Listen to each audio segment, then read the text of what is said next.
ভাই বিপিএল নিলামে তো নাইম শেখ পুরা ফাটাইয়া দিচ্ছে, মানে নাইম শেখকে নিয়ে 6টা দল কারাকারি বাজাইয়া দিচ্ছে। আর ওইদিকে লিটন কুমারের দাস এক ক্যাটাগরিতে 50 লাখ টাকা, তার থেকে লিটন কুমারের দাসের দাম উঠছে শেষ পর্যন্ত 75 লাখ টাকা। আর ওইদিকে নাইম শেখের দাম উঠছে 1,10,00,000। ভাবতে পারেন 1,10,00,000। আর টাইগার অধিনায়কের দাম মাত্র 75 লাখ। মানে নাইম শেখ কিন্তু জাতীয় দলে আসলে পারফরমেন্স করতে পারে না, বাট নাইম শেখ ঘরোয়া লিগের কিং থাকে সবসময়।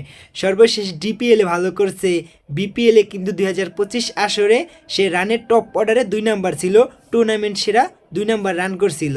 তো নাইম শেখের জন্য এইবারও বেস্ট অফ লাক। কিন্তু নাইম শেখ ভালো কিছুই করে, কারণ নাইম শেখ সবসময় বিপিএলে ভালো করে, তারপর জাতীয় দলে আসে, জাতীয় দলে আইসাই সে ক্লান্ত হয়ে যায়, আবার বাদ পেরিয়ে যায়। ঠিক আছে, তো নাইম শেখকে এবার দলে ফিরাইছে চিটাগাং রয়্যালস 1,10,00,000 টাকা দিয়া। তো শুভকামনা রইল নাইম শেখের জন্য, ভালো কিছু করবে এবারের বিপিএলে।